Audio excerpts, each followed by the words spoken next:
नमस्कार, मैं हूं निकिता सिन्हा। एबी न्यूज में आप सभी दर्शकों का स्वागत है। देश विदेश की खबरों को लेकर उपस्थित हूं आपके बीच। हमारे खबरों को देखने के लिए हमारे YouTube, Facebook और Insta को सब्सक्राइब और फॉलो करें।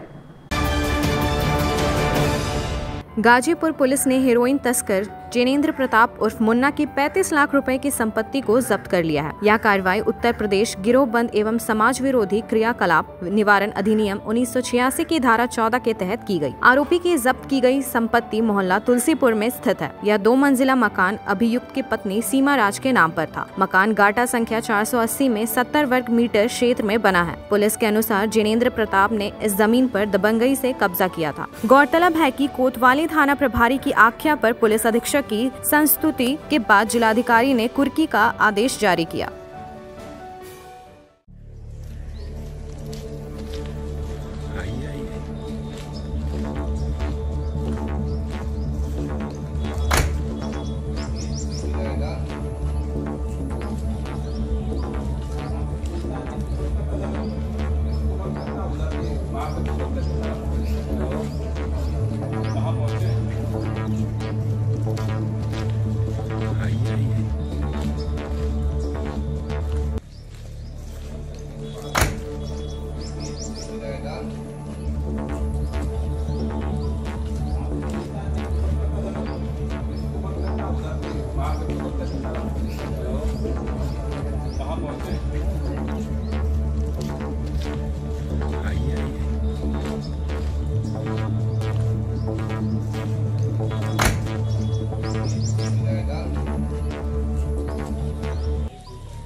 फिरोजाबाद में पुलिस के साथ मुठभेड़ में हत्या के 2 आरोपी मनीष यादव और विपिन यादव घायल हो गए और उन्हें गिरफ्तार कर लिया गया। वे एक पूर्व ग्राम प्रधान और उसके बेटे की हत्या के मामले में वांछित थे। दोनों पर 20,000 रुपए का इनाम था। पुलिस ने उनके पास से हथियार भी बरामद किए हैं। फिरोजाबाद के एसपी सिटी रविशंकर प्रसाद ने बताया कि 25 मई 2025 को टिकरी नगला सिंधी में अरविंद डोनेटिन की हत्या के मामले में फरार चल रहे 2 आरोपी विपिन और मनीष को पुलिस ने मुठभेड़ के बाद गिरफ्तार कर लिया है। मुठभेड़ के दौरान दोनों ने पुलिस पर गोली चलाई। जवाब में पुलिस की फायरिंग में उनके पैरों में गोली लग गई। उनके पास से 2 देशी तमंचे, 2 जिंदा और 2 जले हुए कारतूस मिले हैं। मामले में आगे की कानूनी कार्रवाई जारी है।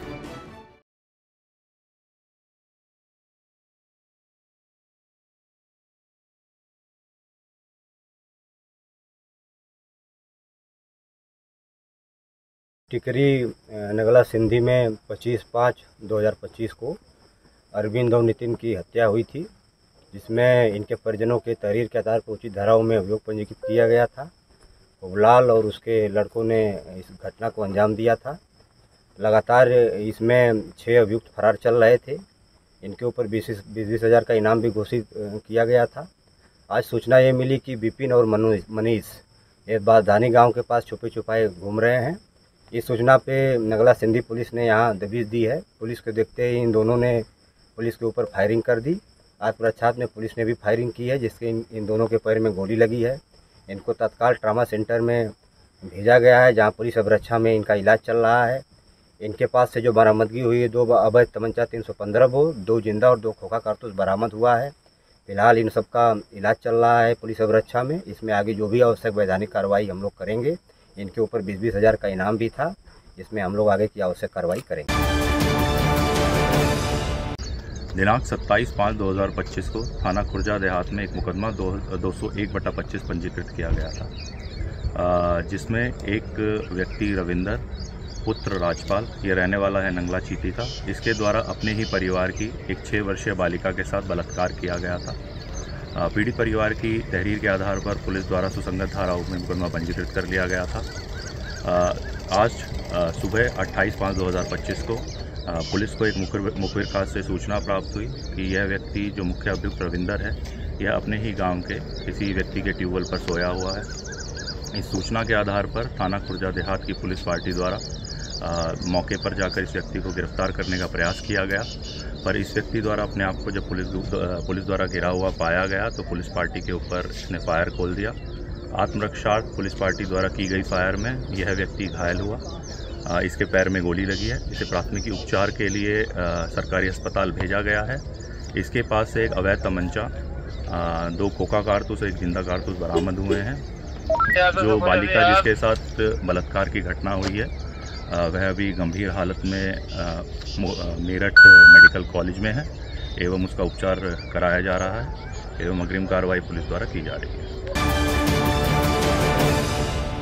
कर्नाटक के तुमकुरू के टिप्टूर शहर में भारतीय सैनिकों के सम्मान और समर्थन के लिए तिरंगा यात्रा निकाली गई। इस कार्यक्रम के दौरान छात्रों ने 500 फुट लंबा विशाल भारतीय राष्ट्रीय ध्वज उठाया। इस मार्च में भूतपूर्व सैनिक, एनसीसी कैडेट, स्काउट और गाइड और देशभक्ति से भरे नागरिक समेत कई लोग शामिल हुए। इस कार्यक्रम में देश के प्रति मजबूत एकता और प्रेम दिखा।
सोलह 17 घंटे तो मैं काम चल रहा है और इसलिए मैंने एवरेज रखी है कि कम से कम एक हफ्ते में 1 घंटा अपनी विधानसभा में जरूर दूंगी। तो 100 दिन पूरे में तो कल मैंने परसों शालीमार बाग में 1 घंटा दिया, आज यहाँ 1 घंटा दिया। तो ये हमारा आज तीसरा उद्घाटन है जिसमें आज कम से कम 12 नए काम शुरू हुए हैं और उन सब कामों को देखिए हमारे एमडी ब्लॉक के प्रधान जी भी आइए आओ मित्तल सर। तो आप सब देखिए, मेरा ये मानना है कोई भी काम आप लोगों को करवाना है या आपका सुझाव है, केवल मात्र राइटिंग में यदि मुझ तक पहुंच जाएगा तो मैं आपको गारंटी के साथ कहती हूँ वो काम पूरा हो। आपका दायित्व केवल इतना है कि आप मुझे लिखित में मुझ तक पहुंचा दें और कोई दूर नहीं है। आपकी विधायक अभी भी यही है, आपके बीच में ही रह रही है। कोई आप फोन पे बात करके कभी भी समय ले सकते हैं, आकर के दे सकते हैं।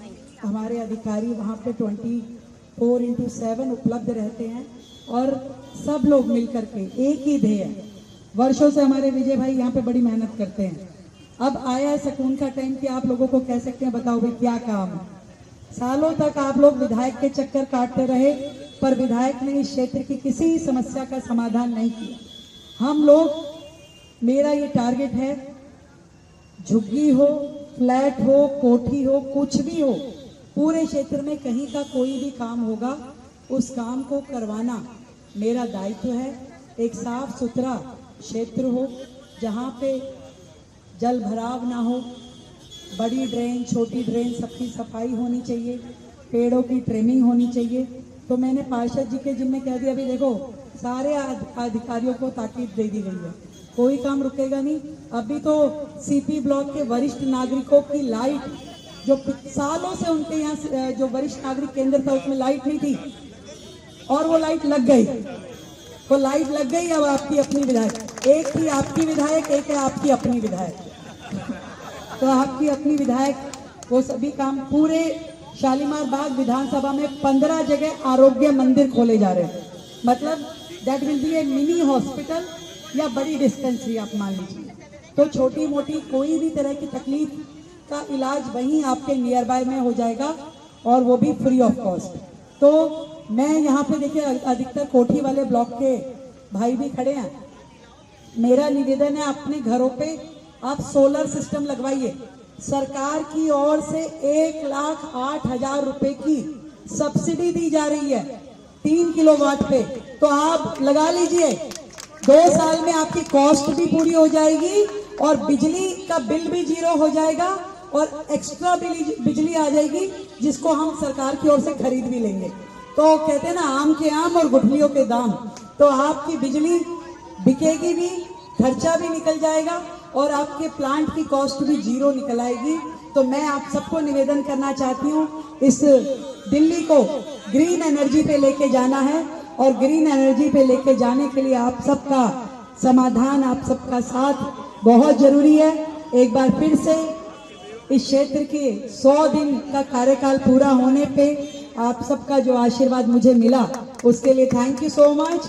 और 30 तारीख को दिल्ली सरकार के भी 100 दिन पूरे होंगे, तो उसके लिए भी दिल्ली की समस्त जनता को ढेर सारा साधुवाद, धन्यवाद कि आपकी एक वोट की ताकत ने दिल्ली में 4 इंजन की सरकार कर दी है भाई, 4 इंजन की सरकार। अब किसी मामले थी, एक टम्मी तेरी बहुत बीच में आती, बीच में कर।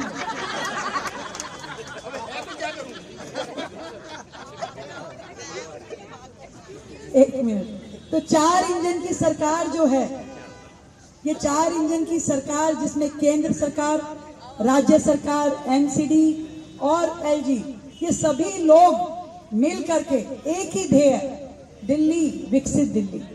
एक एक समस्या, चाहे वो यमुना जी की सफाई हो, चाहे कूड़े के पहाड़ हो, एक एक काम लगातार चल रहा है और हर काम का पीरियोडिकली सुपरविजन कि टारगेट लेते हैं हम कि भाई 1 महीने में कितना कूड़ा हटना चाहिए, 1 महीने में कितनी सफाई हो जानी चाहिए, 1 महीने में कितनी सड़कें बन जानी चाहिए। ऐसे सारे काम लगातार अब दिल्ली में चल रहे हैं। आयुष्मान योजना, जिसका वर्षों से इंतजार था, वो योजना दिल्ली में लागू हो गई है। वय वंदन योजना, जो कि 70 साल से ऊपर के बुजुर्ग लोग, उन सब का रजिस्ट्रेशन चालू है। अब सरकार उनको 10 लाख रुपए तक का इलाज सरकार अपनी ओर से दे रही है और कोई कंडीशन नहीं है, केवल दिल्ली का आधार कार्ड हो और उम्र 70 साल हो। उन सब परिवार के बड़ों का इलाज दिल्ली सरकार करा रही है। तो ये सारे काम आप देख रहे हैं कि दिल्ली अब कुछ कुछ बदलने लगी है।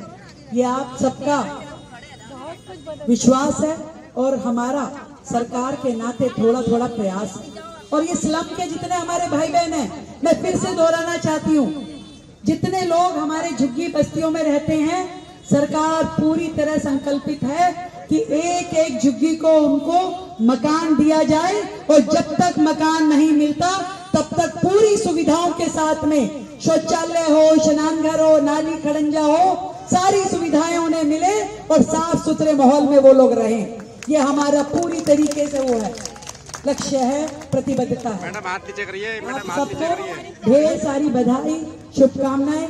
मेरी बहनें जो बात करना चाहती है, मैं यहीं पर रुकी हूँ। एक 5 रिक्शाएं हमारे निगम पार्षद जी की ओर से सफाई कर्मचारियों को डोनेट दी जा रही हैं। आपका अभिनंदन भाई। देखो, सरकार पूरी तरीके से स्वागत करती है आप सबका। आप सब में से कोई भी CSR में समाज के लिए कुछ भी काम करना चाहे, आप सभी का पूरा स्वागत है। सरकार सबका साथ, सबका प्रयास और सबका विकास के नियम पे चलती है। अब लेते हैं एक छोटा सा ब्रेक, आप बने रहें हमारे साथ। सीहोडी कॉलेज मोड़ के निकट रेलवे ब्रिज के पूरब में स्थित पावित्री हॉस्पिटल के संचालक डॉक्टर रितेश कुमार सिन्हा अपने मरीज का इलाज करते हैं। यहाँ जन्म से टेढ़े पैर, कंधा, कोहनी, कूल्हा, घुटने का डिसलोकेशन, जोड़ प्रत्यारोपण एवं हड्डी संबंधित हर प्रकार के रोगों एवं फ्रैक्चर का इलाज व ऑपरेशन किया जाता है।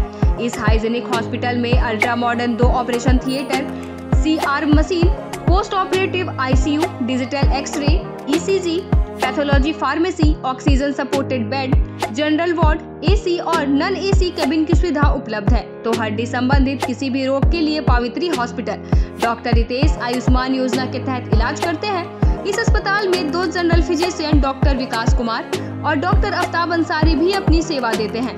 पता कॉलेज मोड़ के निकट रेलवे ओवर ब्रिज के पूरब में, सीहोडी, गिरिडीह।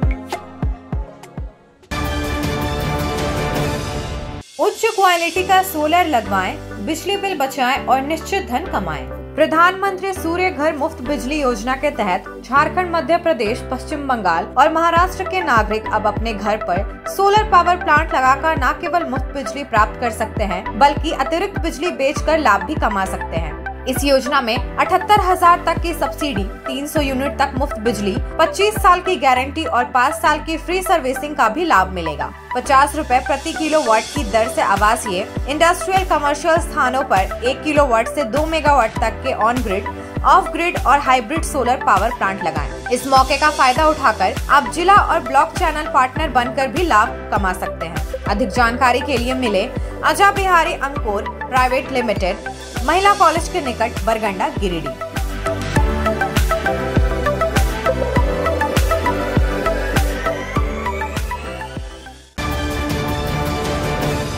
क्या आप एक अच्छी पैथोलॉजी लैब की तलाश में हैं या डॉक्टर ने टेस्ट लिख दिया है लेकिन समझ नहीं आ रहा कौन सी लैब पे भरोसा करें, तो चिंता छोड़िए और आज ही केयर लैबोरेटरी आइए। यहाँ मिलती है एक्यूरेट रिपोर्ट्स, वो भी रीजनेबल प्राइस पर। हम करते हैं क्वालिटी टेस्टिंग जैसे CBC, thyroid, lipid profile, kidney profile, liver function, health package, sugar, malaria, typhoid, dengue और भी अनेक tests. Fast reporting, certified lab professionals, home collection की निशुल्क सुविधा भी उपलब्ध है। तो देर किस बात की, तुरंत संपर्क करें स्क्रीन पर दिए गए नंबर पर या विजिट करें स्क्रीन पर दिए गए हमारे एड्रेस पर। केयर लैबोरेटरी, एक्यूरेट रिपोर्ट्स, आपके स्वस्थ जीवन का साथी। झारखंड के प्रसिद्ध पर्यटन स्थल खंडोली डैम की सुंदरता को समेटे हुए nature view resort and restaurant आपके स्वागत में बाहें फैलाए खड़ा है। प्राकृतिक सौंदर्य से आच्छादित और भव्यता का अद्भुत संगम यह रिजॉर्ट में आने वाले लोगों का मन मोह लेता है। विशाल क्षेत्र में फैले इस रिजॉर्ट में खूबसूरत हट्स, बैंक्वेट हॉल, आधुनिक मीटिंग और सेमिनार हॉल, लॉन और पार्किंग की सुविधा उपलब्ध है। यहाँ birthday party, kitty party, engagement, शादी, विवाह या रिसेप्शन आदि को यादगार बनाने के लिए यहाँ उपयुक्त माहौल है।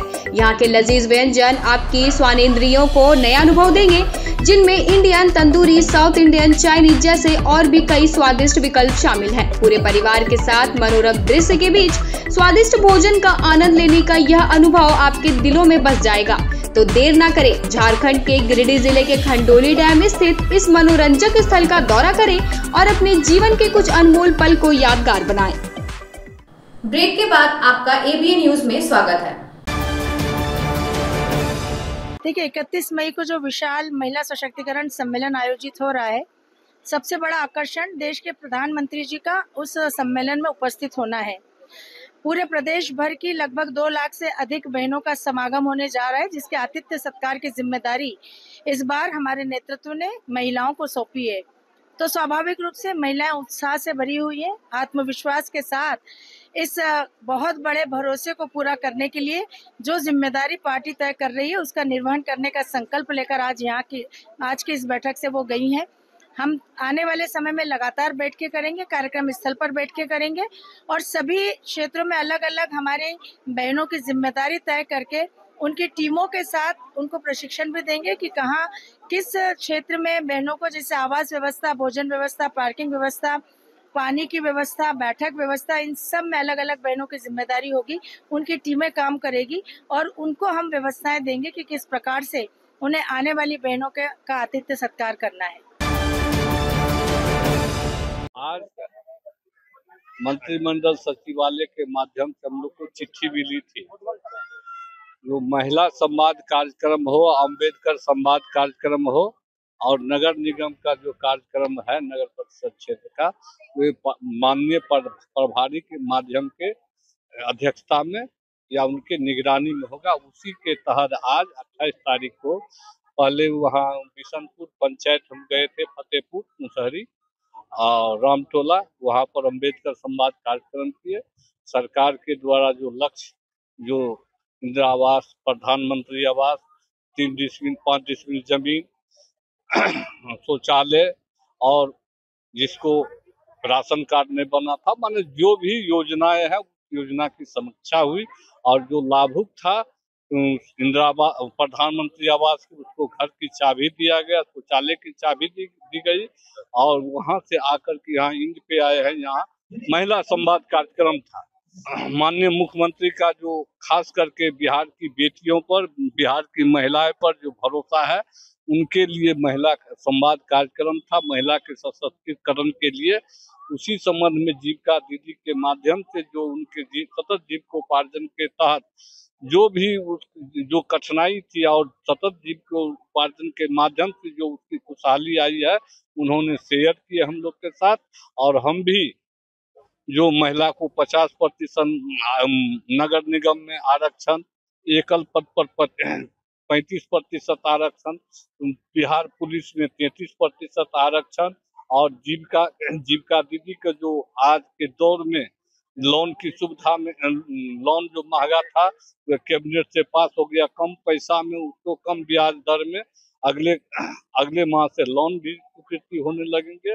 और जितना जो जीविका की दीदी लोन लेना चाहेगी वो लोन मिलेगा। और साथ ही साथ इनको जो बेरोजगारी थी, वह चाहे हॉस्पिटल में कपड़ा धोने का काम हो, खाना बनाने का काम चलिए रहा, स्कूल सब में जहाँ जहाँ स्कूल है पूरे बिहार में वहाँ जीविका के दीदी के माध्यम से भी खाना बनाया जा, प्रखंड स्तर पर भी कर दिया गया है। हमको लगता है आने वाले समय में जन वितरण प्रणाली का दुकान भी जीविका दीदी के ही माध्यम से चालू। देखिए, ट्रम्प सरकार का ये जो फरमान आया है, ये जो चेतावनी आई है, ये कोई नई बात नहीं है और मैं नहीं समझता कि गलत है, क्योंकि उन्होंने ये कहा है यूएस इमिग्रेशन के होमलैंड सिक्योरिटी का जो एडवाइजरी उसमें कि अगर आपने अपने शिक्षण संस्थान को बताए बिना कक्षाएं छोड़ी या परीक्षा छोड़ी तो आपके खिलाफ कार्रवाई की जा सकती है, क्योंकि तब आपका वीज़ा अवैध माना जा सकता है। तो देखिए, ये कोई नई बात नहीं है।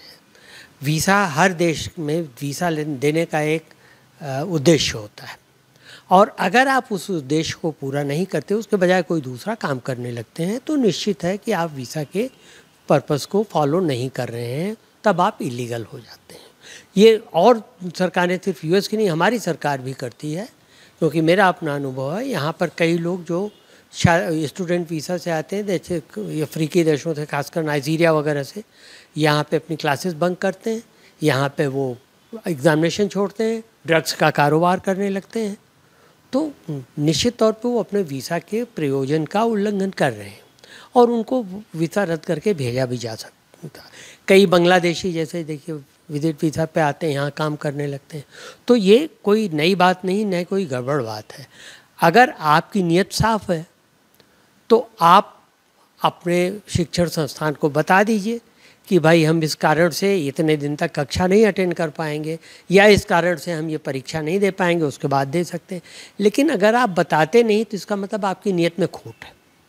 और ये चीज़ सिर्फ भारतीय छात्रों के लिए नहीं है।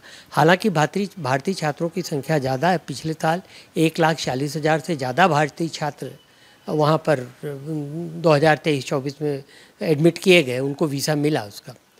लेकिन इसका मतलब ये नहीं कि बाकी के ऊपर कार्रवाई नहीं हो रही, बाकी के ऊपर भी कार्रवाई होगी अगर वो गलत करेंगे तो। और अभी इस पिछले 2-3 महीनों में 7,400 ऐसे छात्रों के ऊपर कार्रवाई हुई है, इंटरनेशनल स्टूडेंट्स के ऊपर, जिन्होंने गलत किया है। तो बस सीधी बात है कि अगर आप किसी शिक्षण संस्थान में जाएं, और भारतीय नहीं, कई अंतर्राष्ट्रीय छात्र भी यही करते हैं कि गए यहाँ से यूनिवर्सिटी में, कई फर्जी यूनिवर्सिटियाँ भी बन गई हैं, नाम लिखा लिया और उसके बाद न क्लास अटेंड कर रहे हैं और न परीक्षा दे रहे हैं। ऐसे में होता क्या है कि होमलैंड सिक्योरिटी समय समय पर इन शैक्षणिक संस्थाओं से जानकारी लेता रहता है कि आपके यहाँ कितने लोग हैं छात्र वीज़ा पे और उसमें से कितने लोग क्लास अटेंड कर रहे हैं। तो अगर नहीं मिलती तो कार्रवाई किया जाएगा, ये बात सही है। अभी तक ढिलाई दी जा रही थी लेकिन अब नहीं दी जा रही, तो ये बात सही है। और मैं मानता हूँ कि ट्रम्प सरकार का ये कदम बहुत पहले, ट्रम्प सरकार के आने के पहले भी उठाया जाना चाहिए था कि सीधी चीज़ है, आप जिस उद्देश्य के लिए आपको वीज़ा दिया गया, अगर आप वो उद्देश्य पूरा नहीं कर रहे हैं तो आपका वीज़ा निरस्त किया जा सकता, आपको उस देश में रहने का अधिकार नहीं है। देखिए, ये राजनीतिक कारण नहीं है, लेकिन जो आपकी दूसरी शंका है छवि बनाने की बात सही है, क्योंकि ये ऐसे राष्ट्रपति हैं जो बड़बोले हैं, जो उस पे आए हैं कि अमेरिका फर्स्ट की नीति पे चलेंगे और अमेरिका फॉर अमेरिकन्स होगा, और उसके तहत वो ये दिखाना चाह रहे हैं अपनी आवाम को, अपनी जनता को, अपनी कॉन्स्टिट्यूंसी को कि हम देखिए आप ही के लिए कार्य कर रहे हैं, और जो भी लोग बिना वैलिड वीज़ा के होंगे, चाहे वो बिना वैलिड स्टूडेंट वीज़ा के हों, चाहे वो बिना valid tourist and transit visa के हों, उनको निकाल बाहर करेंगे। तो ये सख्त संदेश भेज करके वो अपनी जनता को भी खुश करना चाह रहे हैं। हाँ बिल्कुल, जब वो अमेरिका फर्स्ट की नीति पे आए हैं चुनकर, तो अमेरिकी छात्रों को ही ज़्यादा वो करेंगे, अमेरिकी छात्रों पे दबाव डालने की कोशिश करेंगे। लेकिन अब उसमें अमेरिकी छात्रों को लेकर के शैक्षणिक संस्थानों पे हार्वर्ड, स्टैनफोर्ड जैसे पे दबाव डालने की कोशिश करेंगे। लेकिन इसके साथ एक चीज़ ये भी है कि अगर दबाव पड़ेगा और विदेशी छात्र वहाँ नहीं आएंगे तो ये इन यूनिवर्सिटीज़ की अर्थव्यवस्था पर दबाव पड़ेगा, और अमेरिकी छात्र इस लायक नहीं है कि वो यूनिवर्सिटी की फ़ीस दे सकते हैं। आम तौर पे अमेरिका में 12th के बाद छात्र खुद ही अपनी फ़ीस दें तो पढ़ें, नहीं तो कई लोग करते हैं कि 12th करने के बाद, स्कूलिंग के बाद 4-6 साल नौकरी की, पैसा जुटाया और फिर करते। वहाँ ये सिस्टम तो है नहीं कि आपने 12th कर लिया, उसके बाद आपके माँ बाप यूनिवर्सिटी की आपकी पोस्ट ग्रेजुएट PhD तक की डिग्री के लिए आपको पैसा देते रहेंगे, मदद करते रहेंगे।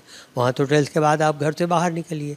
तो ऐसी हालत में तो छात्रों को बाहर जाना ही पड़ेगा, और वहाँ के छात्र इतना पैसे वाले शुरू में नहीं होते कि ऐसी यूनिवर्सिटियों का जहाँ की $70,000-80,000 पर ईयर की फ़ीस हो, सिर्फ वहाँ पर उनको वो पढ़ सकें। तो इसलिए इनकी ये जो नीति है, इससे ये इन यूनिवर्सिटीज़ की अर्थव्यवस्था पर भी असर पड़ेगा प्रतिकूल, और ये भी होगा कि ये यूनिवर्सिटीज़ जो हैं वो या तो अपनी फ़ीस कम करके और लोगों के लिए दरवाजे खोलें, उसमें वो ये नहीं कर सकते क्योंकि उनका इंफ्रास्ट्रक्चर है, उनके टीचर्स हैं, उनकी फैकल्टी है, उसके लिए उन्हें फ़ीस देनी पड़ेगी।